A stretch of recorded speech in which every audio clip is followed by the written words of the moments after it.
അത്യാവശ്യം നല്ലൊരു വെയിറ്റേജ് ഉള്ള ഒരു ഏരിയ തന്നെയാണ് നമ്മുടെ കറണ്ട് അഫയേഴ്സ് എന്ന് പറയുന്നത്. ഇന്ത്യയുടെ നിലവിലെ 15ാമത് ഉപരാഷ്ട്രപതിയായും കൊണ്ട് ജഗദീപ് ധൻകറിന് ശേഷം ജഗദീപ് ധൻകറിന്റെ അപ്രതീക്ഷിത രാജിയെ തുടർന്നുകൊണ്ട് ആരാണ് അധികാരത്തിൽ എത്തിയിട്ടുണ്ടായിരുന്നത്? നിങ്ങളുടെ പഠനത്തിൽ ഈ ഒരു ഏരിയ ഉൾപ്പെടുത്തേണ്ട ഇമ്പോർട്ടൻസ് എന്താണ് എന്നുള്ളത് ഞാൻ പറയാതെ തന്നെ നിങ്ങൾക്ക് അറിയാം.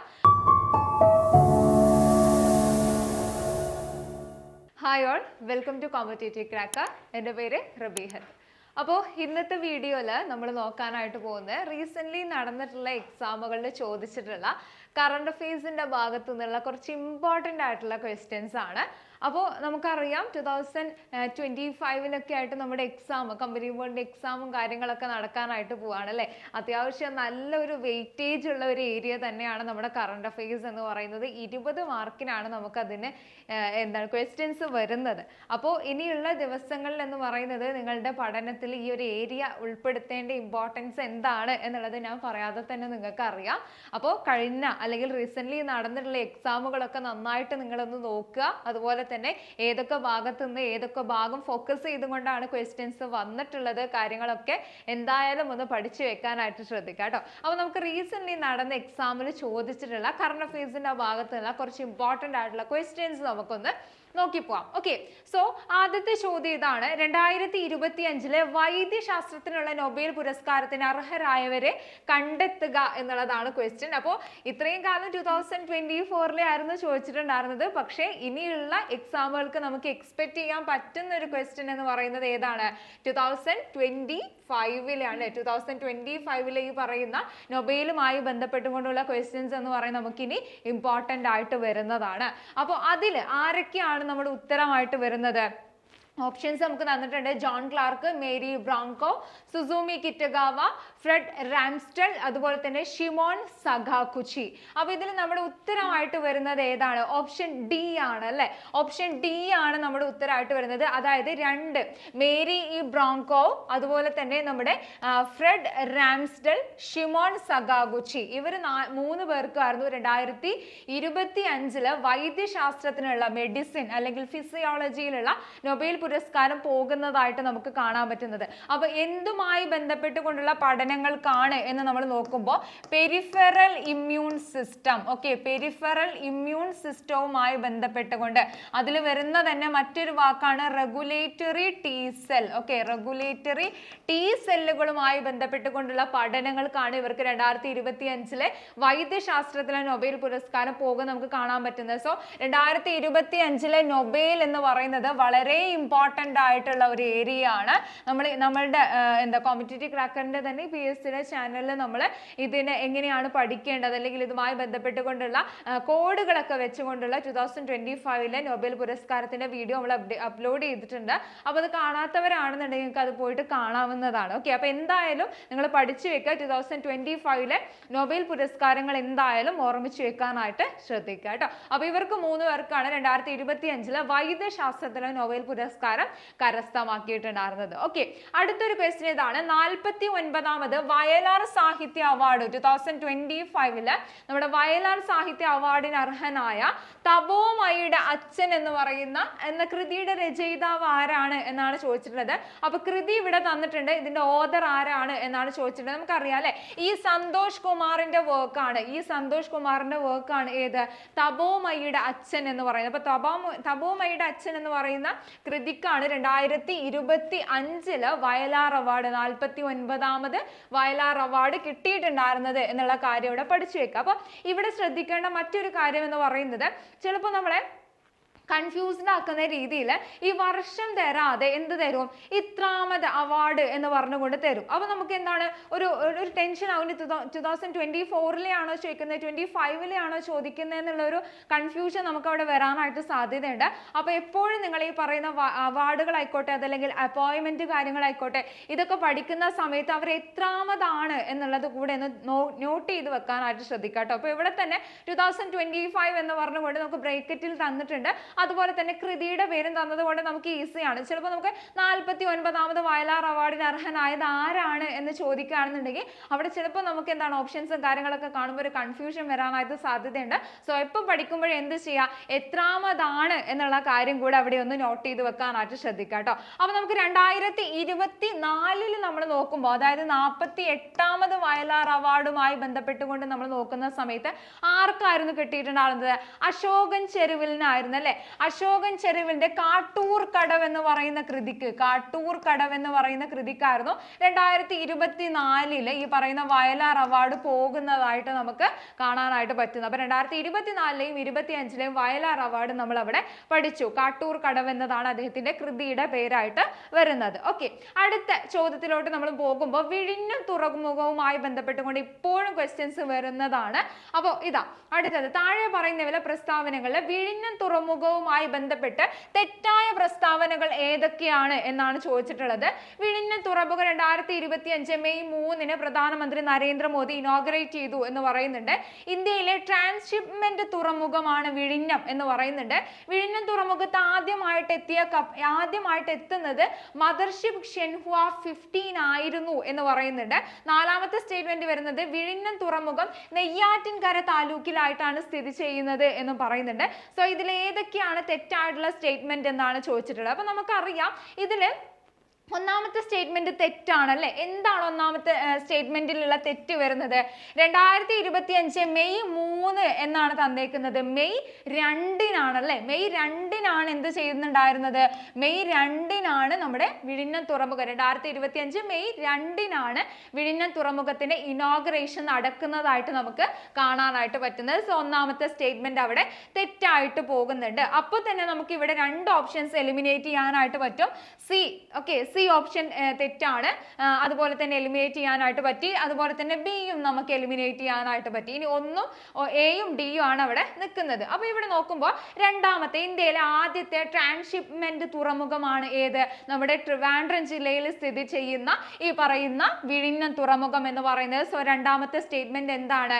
ശരിയാണ്. അപ്പൊ നമുക്ക് ഇവിടെ എലിമിനേറ്റ് ചെയ്യാൻ പറ്റുന്നുണ്ടോ? ഇല്ല, പറ്റുന്നില്ല അല്ലെ. സോ രണ്ടാമത്തെ സ്റ്റേറ്റ്മെന്റ് അവിടെ ശരിയാണ് അല്ലെ. രണ്ടാമത്തെ സ്റ്റേറ്റ്മെന്റ് അവിടെ ശരിയായത് കൊണ്ട് തന്നെ നമുക്ക് ഈ പറയുന്ന എ എന്ന് പറയുന്ന ഓപ്ഷൻ കൂടെ നമുക്ക് അവിടെ എലിമിനേറ്റ് ചെയ്യാനായിട്ട് പറ്റി. സോ നമുക്ക് നേരെ ഉത്തരത്തിലോട്ട് എത്താം. ഓപ്ഷൻ ഡി ആണ് അല്ലെ.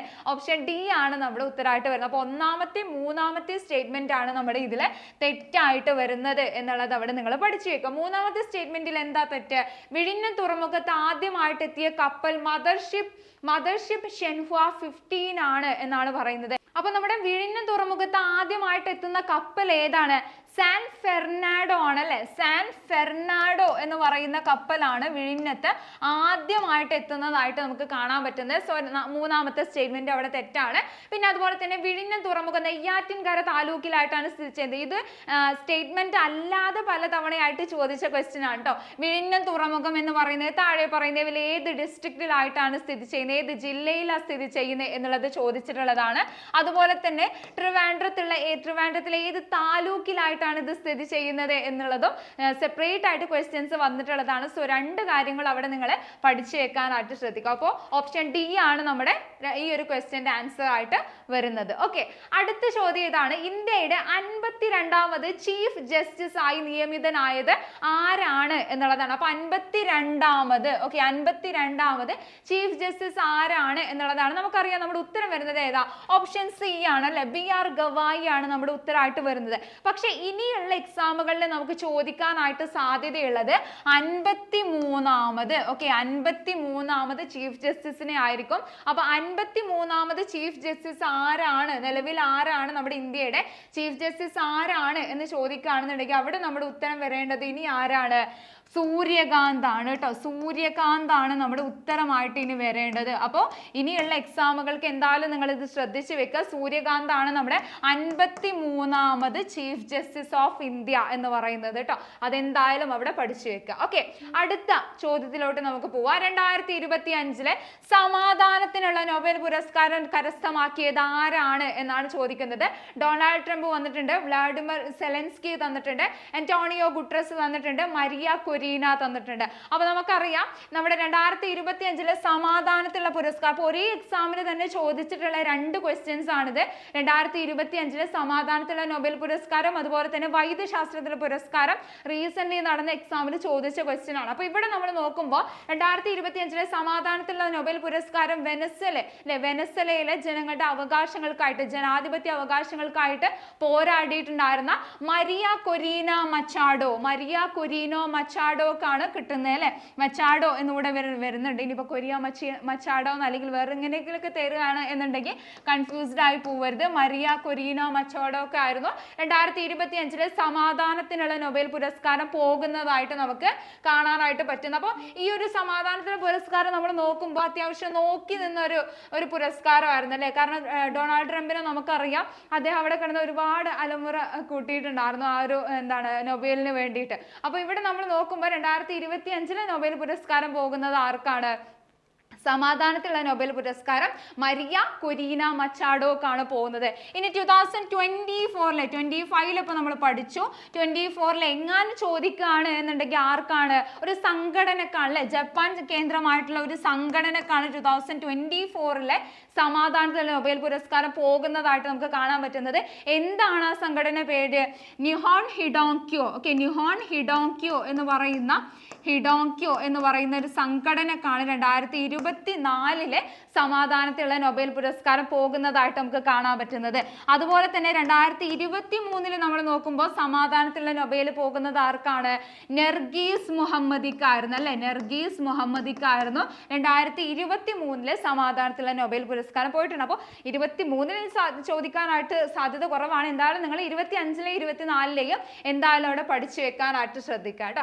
ഓക്കെ, നമ്മൾ ഇനിയിപ്പോൾ ഇവിടെ അന്റോണിയോ ഗുട്രസിനെ നമുക്കറിയാം, നമ്മുടെ UN സെക്രട്ടറി ജനറൽ ആയിട്ടുള്ള വ്യക്തിയാണ് അല്ലെ. ആ കാര്യം കൂടെ ജസ്റ്റ് അവിടെ ഒന്ന് ഓർമ്മിച്ച് വെക്കാം. സോ അടുത്ത ചോദ്യത്തിലോട്ട് നമ്മൾ പോവാണ്. 71ാമത് ദേശീയ ചലച്ചിത്ര പുരസ്കാരത്തിനായി മികച്ച മലയാള സിനിമയായി തിരഞ്ഞെടുത്തത് ഏതാണ്? അപ്പൊ 71ാമത് ദേശീയ ചലച്ചിത്ര പുരസ്കാരം നമ്മൾ നോക്കുമ്പോൾ അതിൽ മികച്ച മലയാള സിനിമ ഓരോ കാറ്റഗറിയിലും അവാർഡുകൾ കൊടുത്തു വരുന്നുണ്ട്. അപ്പൊ അതിൽ നമ്മൾ മലയാള സിനിമ ഏതാണ് വരുന്നത്? ആടുജീവിതം, ചാവേറ്, കാതൽ ദ കോർ, അതുപോലെ തന്നെ ഉള്ളൊഴുക്ക്. അത്യാവശ്യം നമുക്ക് അറിയുന്ന സോഷ്യൽ മീഡിയയിലൊക്കെ നമ്മൾ നോക്കിയിട്ടുള്ളതും കണ്ടിട്ടുള്ളതൊക്കെ ആയിട്ടുള്ള കാര്യമാണ്. 71ാമത് മികച്ച മലയാള സിനിമയായിട്ട് വന്നിട്ടുണ്ടായിരുന്നത് ഏതാ? ഉള്ളൊഴുക്കാണ് അല്ലെ. ഉള്ളൊഴുക്കാണ് ബെസ്റ്റ് മലയാളം ഫിലിമായിട്ട് 71ാമത് ദേശീയ ചലച്ചിത്ര പുരസ്കാരത്തിൽ പോകുന്നത്. അതുപോലെ തന്നെ 71ാമത് ദേശീയ ചലച്ചിത്ര പുരസ്കാരത്തിൽ ബെസ്റ്റ് ഫീച്ചർ ഫിലിമിനുള്ള അവാർഡ് ഏതിനാ പോയിട്ടുണ്ടായിരുന്നത്? 12th fail. Okay, 12th fail എന്ന് പറയുന്ന സിനിമക്കായിരുന്നു ബെസ്റ്റ് ഫീച്ചർ ഫിലിമിനുള്ള അവാർഡ് 71ാമത് ദേശീയ പുരസ്കാരത്തിൽ പോയിട്ടുണ്ടായിരുന്നത് എന്നുള്ള കാര്യം കൂടെ അവിടെ പഠിച്ചു വെക്കുക. അപ്പൊ ദേശീയ പുരസ്കാരം കാര്യങ്ങളൊക്കെ നമുക്ക് സെപ്പറേറ്റ് ആയിട്ട് തന്നെ ഒരു വീഡിയോ ആയിട്ട് ചെയ്യാം. ഓക്കെ, അടുത്ത ക്വസ്റ്റ്യൻ. 2025 ഫിഡെ വനിതാ ചെസ് ലോകകപ്പ് കിരീടം നേടിയത് ആരാണ് എന്നാണ് ചോദിക്കുന്നത്. അപ്പോൾ വളരെ ഇമ്പോർട്ടൻ്റ് ആയിട്ടുള്ള ഒരു ക്വസ്റ്റ്യൻ ആണ്. അത്യാവശ്യം ട്രെൻഡിങ് ആയിട്ടുണ്ടായിരുന്ന ഒരു ന്യൂസ് കൂടിയായിരുന്നു 2025 ഫിഡെ വനിതാ ചെസ് ലോകകപ്പ് എന്ന് പറയുന്നത്. ആരാണ്? ദിവ്യ ദേശ്മുഖ് ആണ് അല്ലെ. ദിവ്യ ദേശ്മുഖ് ആണ് നമ്മുടെ ഉത്തരമായിട്ട് വരുന്നത്. 2025 ഫിഡെ വനിതാ ലോകകപ്പ് കൊനേരു ഹംപിയും അതുപോലെ തന്നെ ദിവ്യ ദേശ്മുഖും തമ്മിലുള്ള ഒരു ഏറ്റുമുട്ടലായിരുന്നു എന്നുള്ളത് നമുക്ക് കാണാൻ പറ്റും. സോ നമ്മുടെ വിന്നർ ആയിട്ട് വന്നിട്ടുണ്ടായിരുന്നത് ദിവ്യ ദേശ്മുഖ് ആണ്. ഓക്കെ, അടുത്ത ക്വസ്റ്റ്യൻ ഇതാണ്. പഹൽഗാം ഭീകരാക്രമണവുമായി ബന്ധപ്പെട്ടുകൊണ്ട് ഓപ്പറേഷൻ സിന്ദൂറുമായി ബന്ധപ്പെട്ടുകൊണ്ടുള്ള ഒരു ക്വസ്റ്റ്യൻ ആണ്. സോ ഓപ്പറേഷൻ സിന്ദൂർ തന്നെയാണ് നമ്മുടെ ഉത്തരം വരുന്നത്. പഹൽഗാം ഭീകരാക്രമണത്തെ തുടർന്ന് ഇന്ത്യൻ സേന നടത്തിയ സൈനിക നടപടിയുടെ പേരെന്താണ് എന്നുള്ളതാണ് ക്വസ്റ്റ്യൻ ആയിട്ട് വന്നിട്ടുള്ളത്. നമ്മൾ ഒരുപാട് റീസെന്റ് നടന്ന എക്സാമുകളിലൊക്കെ നമ്മൾ നോക്കുമ്പോൾ അത്യാവശ്യം ചോദിച്ചിട്ടുള്ള ക്വസ്റ്റ്യൻ ആണിത്. ചെങ്കിസ് ഖാൻ, ബ്ലൂ സ്റ്റാർ അതുപോലെ തന്നെ സിന്ദൂർ വിജയ് നമുക്കറിയാം അല്ലെ. 2025 മെയ് 7 ഓക്കെ, മെയ് 7 നമ്മുടെ ഈ ഒരു ഓപ്പറേഷൻ സിന്ദൂർ നടക്കുന്നതായിട്ട് നമുക്ക് കാണാനായിട്ട് പറ്റുന്നത് അല്ലെ. മെയ് 7 ഓക്കെ, ജസ്റ്റ് കുറച്ച് കാര്യങ്ങൾ നോക്കി വെക്കാം. ഓപ്ഷൻ ഡി ആണ് നമ്മുടെ ഉത്തരം വരുന്നത്. അപ്പൊ 2025 മെയ് മാസം ഓക്കെ, മെയ് 7 ഏത് നടക്കുന്നത്? ഓപ്പറേഷൻ സിന്ദൂർ നടക്കുന്നതായിട്ട് നമുക്ക് കാണാൻ പറ്റുന്നത്. പഹൽഗാം ഭീകരാക്രമണത്തെ കുറിച്ച് നമ്മൾ പറയുമ്പോൾ ആട്ടിടയന്മാരുടെ താഴ്വര ഓക്കെ, ആട്ടിടയന്മാരുടെ താഴ്വര എന്ന പേരിൽ അറിയപ്പെടുന്നത് ഏതാണ്? ഈ പറയുന്ന പഹൽഗാം ആണ് എന്നുള്ളത് കൂടെ പഠിച്ചു വെക്കുക. അതുപോലെ തന്നെ നമ്മുടെ ഈ പറയുന്ന പഹൽഗാം ടെറർ അറ്റാക്ക് നടന്നിട്ടുണ്ടായിരുന്ന ഡേറ്റ് കൂടെ നിങ്ങളൊന്ന് ഓർമ്മിച്ച് വെക്കുക. 2025 ഏപ്രിൽ അല്ലേ, 2025 ഏപ്രിൽ 22-നാണ് നമ്മുടെ പഹൽഗാം ടെറർ അറ്റാക്ക് നടന്നിട്ടുണ്ടായിരുന്നത്. ആ ടെറർ അറ്റാക്ക് നടന്നതിന്റെ തൊട്ടടുത്ത ദിവസം തന്നെ 2025 ഏപ്രിൽ 23-ന് ഇന്ത്യ മരവിപ്പിച്ചിട്ടുണ്ടായിരുന്ന ഒരു കരാർ കൂടി ഉണ്ടായിരുന്നു. അതാണ് സിന്ധു നദീജല കരാർ എന്ന് പറയുന്നത്. സിന്ധു നദീജല കരാറായിരുന്നു 2025 ഏപ്രിൽ 23-ന് ഇന്ത്യയും പാകിസ്ഥാനും തമ്മിലുള്ള ഒരു നദീജല കരാറാണ്. അത് ഇന്ത്യ മരവിപ്പിക്കുന്നതായിട്ട് നമുക്ക് കാണാനായിട്ട് പറ്റുന്നത് എന്നുള്ളതാണ്. സോ ഇതല്ലാതെ ഇമ്പോർട്ടൻ്റ് ആയിട്ടുള്ള കുറെ കാര്യങ്ങളൊക്കെ ഇവിടെ നോക്കി പോകാനുണ്ട്. ഇപ്പൊ ഇവിടെ തന്നെ നമ്മൾ പറയുമ്പോൾ ഈ ഓപ്പറേഷൻ സിന്ദൂറിന്റെ ഭാഗമായിട്ട് നമ്മൾ യൂസ് ചെയ്തിട്ടുണ്ടായിരുന്നത് ഈ പറയുന്ന എയർ ഡിഫൻസ് സിസ്റ്റം നമ്മൾ നോക്കുകയാണെന്നുണ്ടെങ്കിൽ S-400 ട്രയംഫ് എന്ന് പറയുന്ന എന്താണ് എയർ ഡിഫൻസ് സിസ്റ്റം നമ്മൾ യൂസ് ചെയ്തിട്ടുണ്ടായിരുന്നു. സുദർശന ചക്ര. സുദർശന ചക്ര എന്നാണ് അതിന്റെ പേര്. സുദർശന ചക്ര എന്നാണ് അതിന്റെ പേരായിട്ട് വരുന്നത്. അതിന്റെ ഇന്ത്യ കൊടുത്ത പേരാണ് സുദർശന ചക്ര. അതിന്റെ ഒറിജിനൽ പേരെന്തായിരുന്നു? S-400 ട്രയംഫ് എന്നായിരുന്നു. റഷ്യയിൽ നിന്നായിരുന്നു നമ്മൾ അത് പർച്ചേസ് ചെയ്തിട്ടുണ്ടായിരുന്നത് എന്നുള്ള കാര്യം കൂടെ അവിടെ ഓർമ്മിച്ച് വെക്കുക. അതുപോലെ തന്നെ ഓപ്പറേഷൻ സിന്ദൂറുമായി ബന്ധപ്പെട്ടുകൊണ്ട് എന്താണ് നമ്മൾ ഈ പറയുന്ന പത്രസമ്മേളനം നടത്തിയിട്ടുണ്ടായിരുന്ന 2 വനിതാ കമാൻഡേഴ്സ് ഉണ്ടായിരുന്നു അല്ലെ. ആരൊക്കെയായിരുന്നു അവര്? നമ്മുടെ സോഫിയ ഖുറൈഷിയും അതുപോലെ തന്നെ വ്യോമിക സിംഗും. പലതവണയായിട്ട് ചോദിച്ചൊരു ക്വസ്റ്റ്യൻ ആണ്. അപ്പോൾ ഓപ്പറേഷൻ സിന്ദൂറുമായി ബന്ധപ്പെട്ടുകൊണ്ടുള്ള ഇമ്പോർട്ടൻ്റ് ആയിട്ടുള്ള കാര്യങ്ങളെല്ലാം നിങ്ങൾ എന്ത് ചെയ്യുക, എന്തായാലും പഠിച്ചു വെക്കാനായിട്ട് നോക്കുക കേട്ടോ.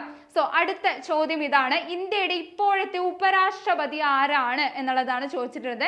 ഇന്ത്യയുടെ നിലവിലെ 15ാമത് ഉപരാഷ്ട്രപതിയായും കൊണ്ട് ജഗദീപ് ധൻഖറിന് ശേഷം ജഗദീപ് ധൻഖറിന്റെ അപ്രതീക്ഷിത രാജിയെ തുടർന്നുകൊണ്ട് ആരാണ് അധികാരത്തിൽ എത്തിയിട്ടുണ്ടായിരുന്നത്? നമ്മുടെ CP രാധാകൃഷ്ണൻ ആണ് എന്ന് നമുക്ക് കാണാൻ പറ്റില്ല. അപ്പൊ 15ാമത് ഉപരാഷ്ട്രപതിയാണ് എന്നുള്ള കാര്യം കൂടെ അവിടെ ഒന്ന് പഠിച്ചു വെക്കുക.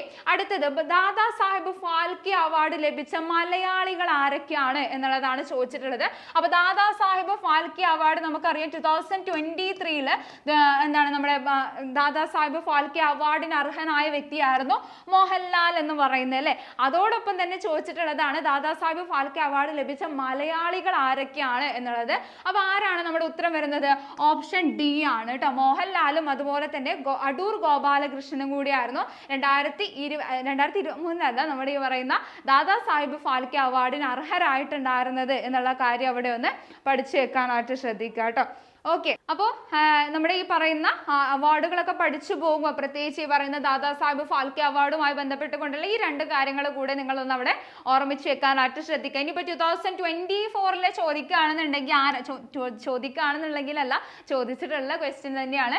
2024 നമ്മൾ ഈ നോക്കുമ്പോൾ ഈ പറയുന്ന ദാദാ സാഹിബ് ഫാൽക്കെ അവാർഡിന് അർഹനായിട്ടുണ്ടായിരുന്നത് മിഥുൻ ചക്രവർത്തി ആയിരുന്നു അല്ലെ. മിഥുൻ ചക്രവർത്തി ആയിരുന്നു എന്നുള്ള കാര്യം കൂടെ അവിടെ ഒന്ന് ജസ്റ്റ് നോട്ട് ചെയ്ത് വെക്കുക.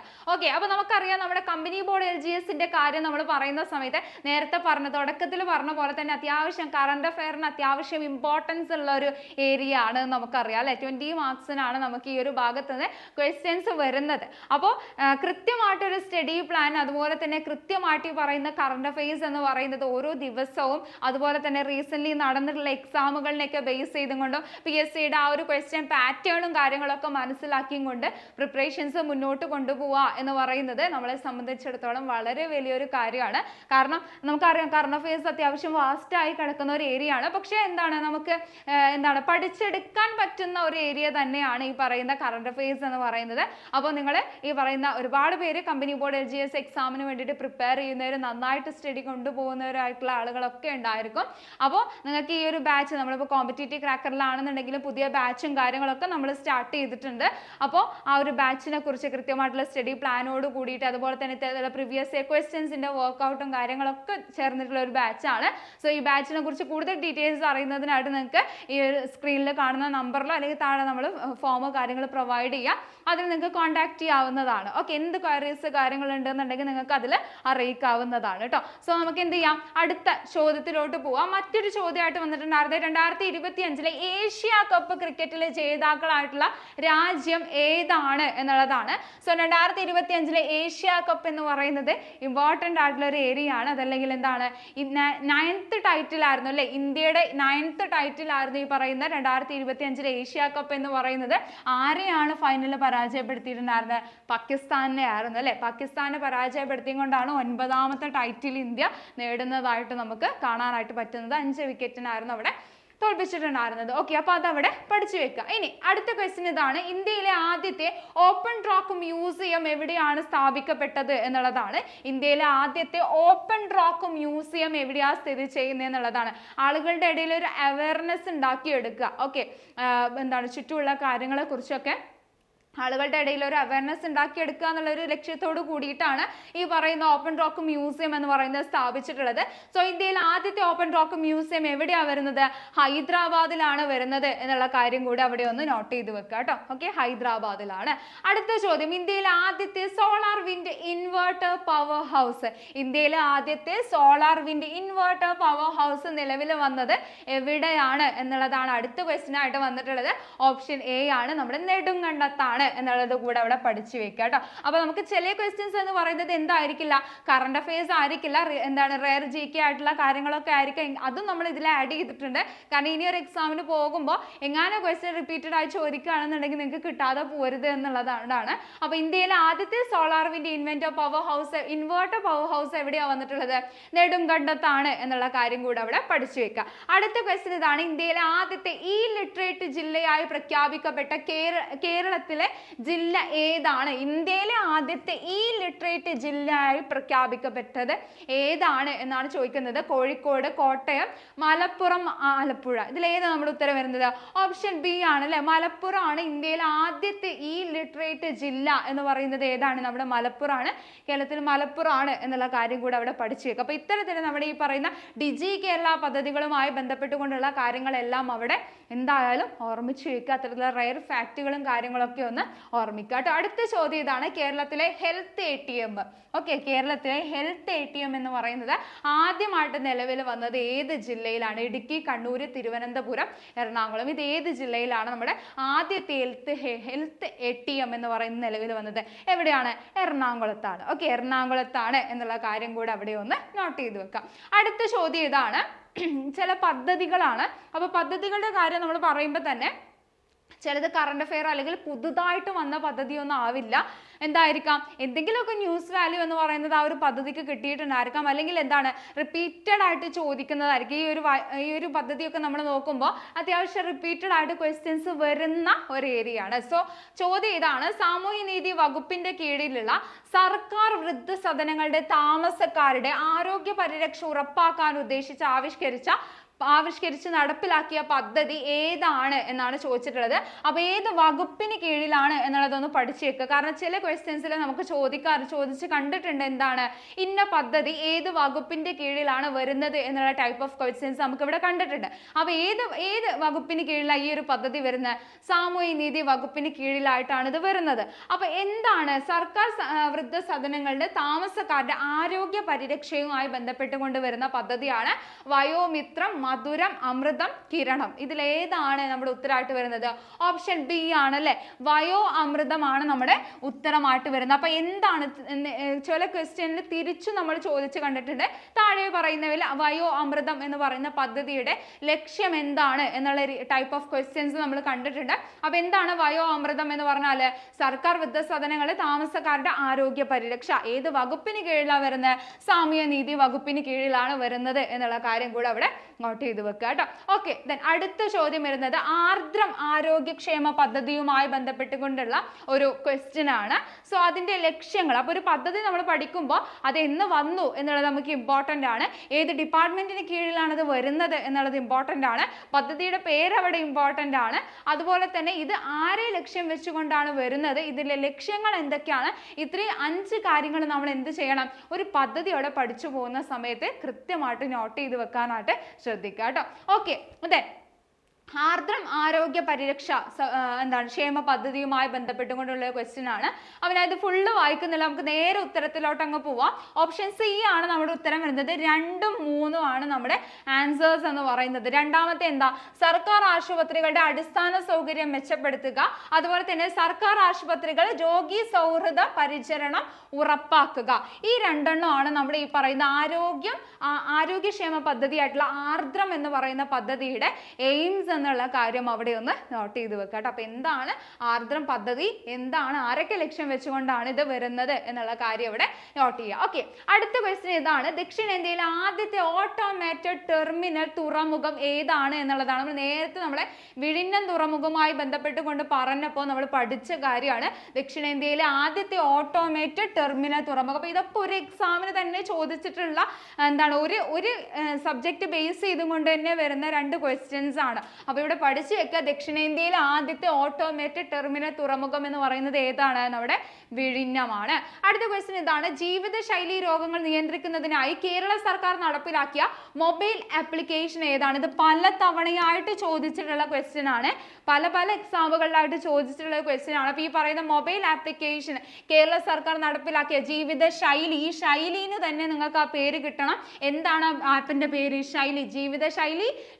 ഓക്കെ, അങ്ങനെ പഠിച്ചു വെച്ചാൽ മതി. ശൈലി എന്നുള്ളതാണ് ആപ്പിന്റെ പേരായിട്ട് വരുന്നത്. ഓക്കെ, അത്രയും കാര്യങ്ങൾ അവിടെ നോട്ട് ചെയ്ത് വെക്കുക. ഇനി മറ്റൊരു ഏരിയ ആണ്, നമുക്ക് ഈ പറയുന്ന എപ്പോഴും ക്വസ്റ്റ്യൻസ് കാണുന്ന ഒരു ഏരിയ ആണ് വെന്യൂസുമായി ബന്ധപ്പെട്ടുകൊണ്ട് അല്ലേ. അപ്പൊ 2028 ഒളിമ്പിക്സിന്റെ വേദി ഏതാണ് എന്നുള്ളതാണ് ചോദിച്ചിട്ടുള്ളത്. ഇനി വരാൻ പോകുന്ന എന്താണ് വേദികൾ, അതുപോലെ തന്നെ റീസെന്റ് കഴിഞ്ഞിട്ടുള്ള വേദികളുമായി ബന്ധപ്പെട്ടുകൊണ്ടുള്ള കാര്യങ്ങളൊക്കെ അവിടെ പഠിച്ചു വെക്കാനായിട്ട് ശ്രദ്ധിക്കുക കേട്ടോ. 2028 ഒളിമ്പിക്സ് എവിടെയാണ് നടക്കുന്നത്? ലോസ് ഏഞ്ചലസിലാണ് അല്ലെ. ലോസ് ഏഞ്ചലസിലാണ് 2028 ഒളിമ്പിക്സ് നടക്കാനായിട്ട് പോകുന്നത്. അടുത്തൊരു പദ്ധതിയൂടെ നമുക്ക് നോക്കാം. കുടുംബാരോഗ്യ കേന്ദ്രങ്ങളിൽ പരിശോധനകൾ നടത്തി വിവിധ അർബുദങ്ങളെ കുറിച്ചുള്ള പ്രാരംഭ കണ്ടെത്തലിനും അവബോധനത്തിനും പ്രാധാന്യം നൽകുന്ന പ്രചാരണ പരിപാടി ഏതാണ് എന്നാണ് ചോദിച്ചിട്ടുള്ളത്. ഈ പറയുന്ന കുടുംബാരോഗ്യ കേന്ദ്രങ്ങളുമായി ബന്ധപ്പെട്ടുകൊണ്ട് അർബുദവുമായി, ക്യാൻസറുമായി ബന്ധപ്പെട്ടുകൊണ്ട് വരുന്ന ഒരു പ്രചാരണ പരിപാടിയാണ്. എന്താണ് അതിന്റെ പേര് വരുന്നത്? നമ്മുടെ ആരോഗ്യം ആനന്ദം എന്ന് പറയുന്ന പദ്ധതിയാണ്. പല തവണയായിട്ട് ചോദിച്ച, റീസെന്റ് നടന്ന എക്സാമുകളിൽ പല തവണയായിട്ട് ചോദിച്ചിട്ടുള്ള ഒരു ക്വസ്റ്റ്യൻ ആണ് ആരോഗ്യം ആനന്ദവുമായി ബന്ധപ്പെട്ടുകൊണ്ടുള്ള പദ്ധതി, അല്ലെങ്കിൽ ഇതുമായി ബന്ധപ്പെട്ടുകൊണ്ടുള്ള ക്വസ്റ്റ്യൻ എന്ന് പറയുന്നത്. സോ അവിടെ നിങ്ങൾ ഓർമ്മിച്ചു വെക്കാനായിട്ട് ശ്രദ്ധിക്കുക കേട്ടോ. ഓക്കെ, അടുത്ത ഒരു ചോദ്യത്തിലോട്ട് നമ്മൾ പോകുമ്പോൾ ഇതാണ്. ഇസ്രായേൽ ഫലസ്തീൻ സംഘർഷഘട്ടത്തിൽ ഇസ്രായേൽ കുടുങ്ങിയ ഇന്ത്യൻ വംശജരേന സുരക്ഷിതരായി നാട്ടിലെത്തിക്കുന്നതിനായിട്ട് കേന്ദ്ര സർക്കാർ നടപ്പിലാക്കിയ ഓപ്പറേഷൻ റെസ്ക്യൂ ഓപ്പറേഷൻ ഏതാണ് എന്നുള്ളതാണ് ചോദിച്ചിട്ടുള്ളത്. അപ്പൊ ഇസ്രായേൽ ഫലസ്തീൻ സംഘർഷവുമായി ബന്ധപ്പെട്ടുകൊണ്ട് എഗെയിൻ ഒരു ക്വസ്റ്റ്യൻ വന്നിട്ടുള്ളതാണ്, അല്ലെങ്കിൽ എന്താണ് റിപ്പീറ്റഡ് ആയിട്ട് ചോദിച്ചിട്ടുള്ള ഒരു ഏരിയ കൂടിയാണ്. ഏതാണ് നമ്മുടെ ഉത്തരം വരുന്നത്? ഓപ്പറേഷൻ അജയ് ആണ് അല്ലെ. അപ്പൊ ഇത്തരത്തിലുള്ള ഓപ്പറേഷൻ അജയ്, ഓപ്പറേഷൻ വിജയ്, ഗംഗ, അങ്ങനെ ഓപ്പറേഷൻ ബ്രഹ്മ, ഇതൊക്കെ എന്താണ് എന്നുള്ളത് നിങ്ങളവിടെ പഠിച്ചു വെക്കുക. അപ്പൊ ഓപ്പറേഷൻ അജയ് എന്ന് പറയുന്നത് എന്താണ്? ഇസ്രായേൽ ഫലസ്തീനുമായി ബന്ധപ്പെട്ടുകൊണ്ടുള്ള ഇന്ത്യ നടത്തിയ ഓപ്പറേഷൻ ആണ് എന്നുള്ള കാര്യം കൂടെ അവിടെ ഓർമ്മിച്ചു വെക്കാനായിട്ട് ശ്രദ്ധിക്കുക കേട്ടോ. സോ ഇത്രയും ക്വസ്റ്റ്യൻസ് ആണ് നമുക്ക് ഇന്നത്തെ ഈ ഒരു വീഡിയോയിൽ നോക്കാനുള്ളത്. അപ്പോൾ റീസെന്റ് നടന്ന എക്സാമുകളിൽ ചോദിച്ചിട്ടുള്ള പ്രധാനപ്പെട്ട കറണ്ട് അഫെയർസുമായി ബന്ധപ്പെട്ടുള്ള ക്വസ്റ്റ്യൻസ് ആണ്. ഇനിയുള്ള എക്സാമുകൾക്ക് നമുക്ക് ചോദിക്കാനായിട്ട് വളരെ സാധ്യതയുള്ള ഏരിയകളാണ് ഇവയെല്ലാം എന്ന് പറയുന്നത്. ഓക്കെ, അപ്പോൾ നേരത്തെ പറഞ്ഞ പോലെ തന്നെ നമ്മൾ കമ്പനി ബോർഡ്, LGS, അസിസ്റ്റന്റ് പോലുള്ള ഒരുപാട് ഡിഗ്രി പ്രിലിംസ്, ഒരുപാട് എക്സാമുകൾക്ക് പ്രിപ്പയർ ചെയ്യുന്ന ഒരുപാട് ഉദ്യോഗാർത്ഥികൾ ഉണ്ടായിരിക്കും. അപ്പോൾ നിങ്ങൾ ഏത് എക്സാമിന് പ്രിപ്പയർ ചെയ്യുന്ന ആളുകളാണ് എന്നുണ്ടെങ്കിലും നമ്മുടെ കോമ്പറ്റേറ്റീവ് ക്രാക്കറിൽ നമ്മൾ കൃത്യമായിട്ടുള്ള കോച്ചിങ്ങുകൾ കാര്യങ്ങൾ കൊടുക്കുന്നുണ്ട്. അപ്പോൾ കൃത്യമായിട്ടുള്ള സ്റ്റഡി പ്ലാനോട് കൂടിയിട്ട് പ്രീവിയസ് ഇയർ ക്വസ്റ്റ്യൻസും മോക്ക് ടെസ്റ്റുകളും കാര്യങ്ങളൊക്കെ അറ്റൻഡ് ചെയ്തുകൊണ്ട് അതിൻ്റെ ഒരു കൃത്യമായിട്ടുള്ള ഒരു അനാലിസിസിലൂടെ ഇനിയുള്ള ദിവസങ്ങൾ മുന്നോട്ട് പോവുക എന്നുള്ളതാണ് നമ്മുടെ മുന്നിൽ ഈ ഒരു എക്സാം ക്രാക്ക് ചെയ്യുന്നതിനുള്ള വഴി എന്ന് പറയുന്നത് അല്ലേ. സോ ഈ ഒരു ബാച്ചിനെ കുറിച്ച് നിങ്ങൾക്ക് കൂടുതൽ ഡീറ്റെയിൽസ് കാര്യങ്ങൾ അറിയുന്നതിനായിട്ട് എന്ത് ക്വയറീസ് കാര്യങ്ങളുണ്ട് എന്നുണ്ടെങ്കിൽ നിങ്ങൾക്ക് കോൺടാക്ട് ചെയ്യാവുന്നതാണ്. ഈ സ്ക്രീനിൽ കാണുന്ന നമ്പറിലോ അതല്ലെങ്കിൽ താഴെ കൊടുക്കുന്ന ഗൂഗിൾ ഫോമിലോ നിങ്ങൾക്ക് കോൺടാക്ട് ചെയ്യാം. ഓക്കെ, അപ്പോൾ ഇതുപോലെ തന്നെ നമ്മുടെ കറണ്ട് അഫെയറിൻ്റെ ആണെങ്കിലും അല്ലാതെയും ഒക്കെ ഒരുപാട് ഫ്രീ ഗ്രൂപ്പുകൾ കാര്യങ്ങൾ നമ്മൾ പ്രൊവൈഡ് ചെയ്യുന്നുണ്ട്. അതിൻ്റെ ലിങ്കും കാര്യങ്ങളെല്ലാം നമ്മൾ താഴെ നിങ്ങൾക്ക് നൽകാം. അപ്പോൾ എന്തായാലും മറ്റൊരു വീഡിയോയിൽ നമുക്ക് വീണ്ടും കാണാം. താങ്ക്